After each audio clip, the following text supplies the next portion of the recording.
جس طرح زندگی میں ایک مرتبہ دل کی تصدیق اور زبان کی سچائی کے ساتھ لا الہ الا اللہ محمد الرسول اللہ پڑھنا فرض ہے اور اسی سے آدمی مسلمان ہوتا ہے، ایمان کی بقا کے لیے بھی یہ کلمہ ضروری ہے۔ ذکر تو صرف لا الہ الا اللہ کا ہے، اس میں محمد الرسول اللہ نہیں پڑھا جاتا، لیکن تصدیق قلب کے لیے اور ایمانیات کے لیے یہ کلمہ پورا پڑھا جاتا ہے۔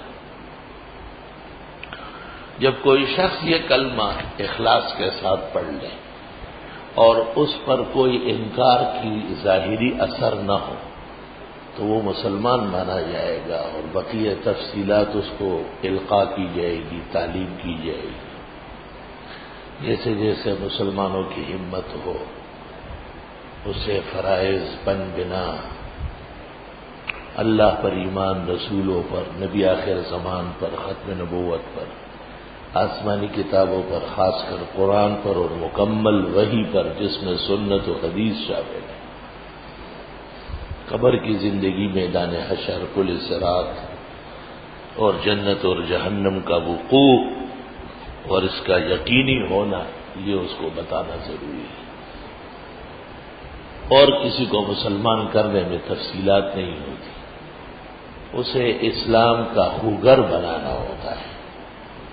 اور اس کو بتایا جاتا ہے کہ اسلام میں آنے کے لیے تو شہادتین ہے، کلمہ طیبہ ہے۔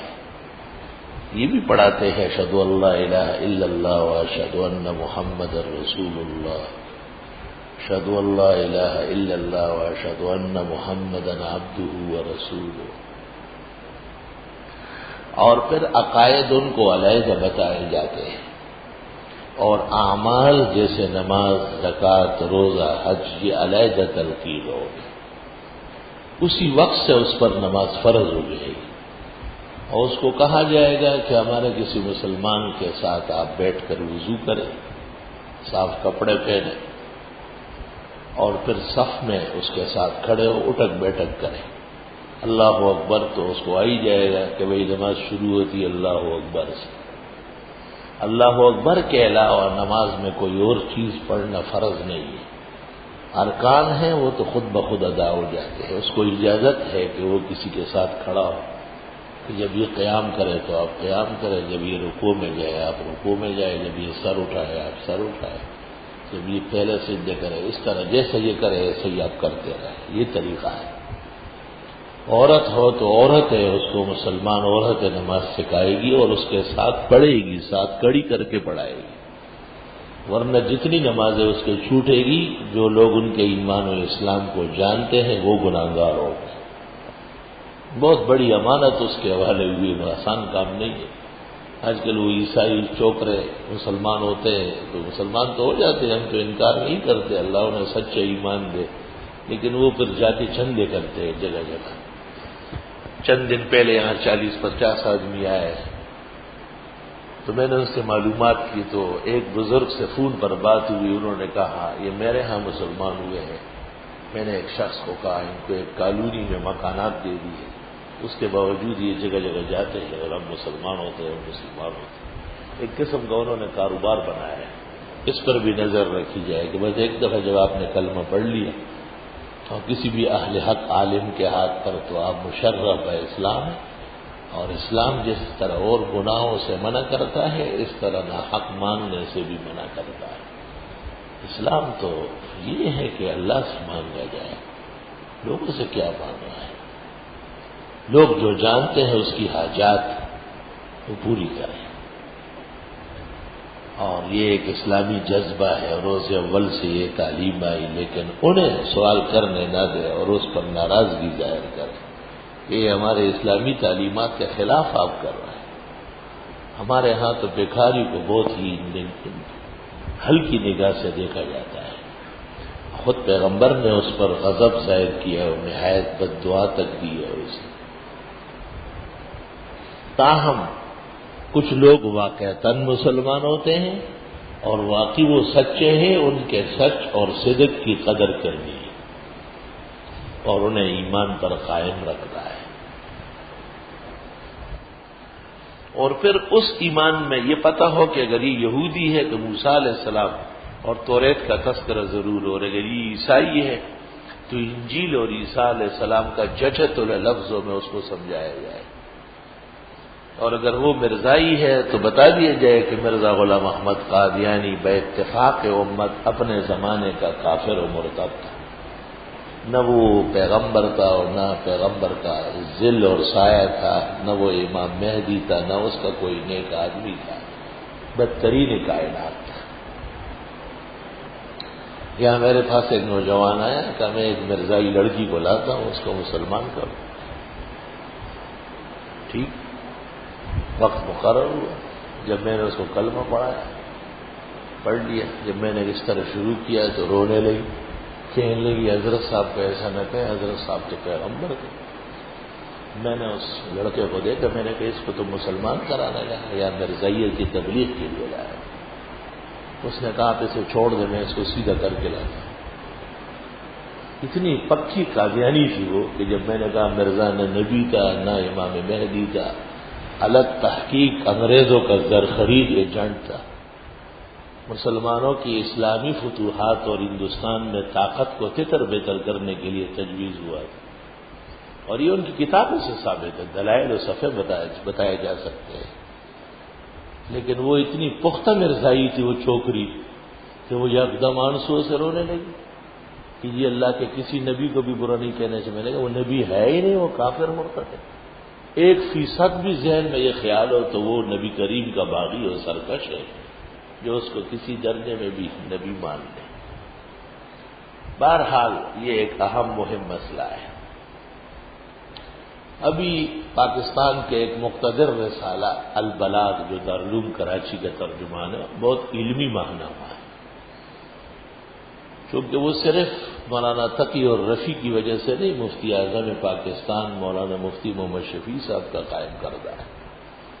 حضرت مفتی صاحب دارالعلوم دیوبند کے استاذ اور مفتی رہے، پاکستان کے علماء میں بھی انہیں جید مقام حاصل رہا ہے، اور بلا شک اور شبے کے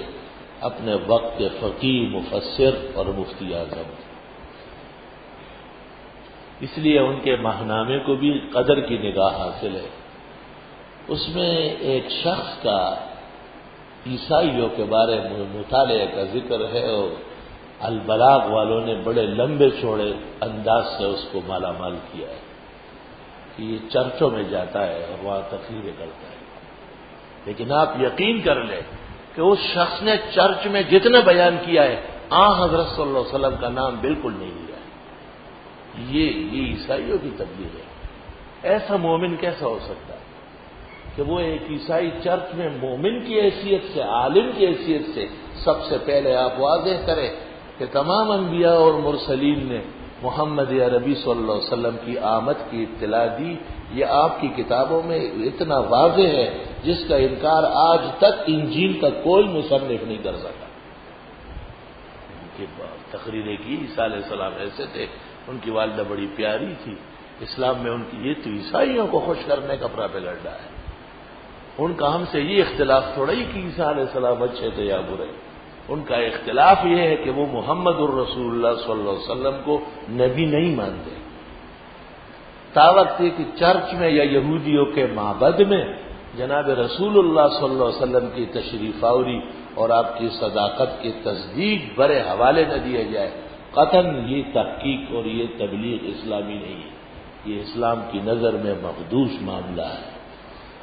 یہ بات میں نے اس لیے کہی کہ جب آپ کو بھی ایسا موقع ملے تو اپنے انداز سے جو اس وقت آپ مناسب سمجھتے ہیں حضرت صلی اللہ علیہ وسلم کا تذکار والہانہ انداز میں کریں، اور حضرت کی نبوت اور رسالت اتنی بڑی ہے جتنے سات و آسمان بڑے، اس سے بڑھ کر ہی ہوگی، وہ کوئی ڈھکی چھپی چیز نہیں ہے، اور اس پر کسی سودہ بازی کی حاجت نہیں ہے، نہ مداہنت کی۔ واضح لفظوں میں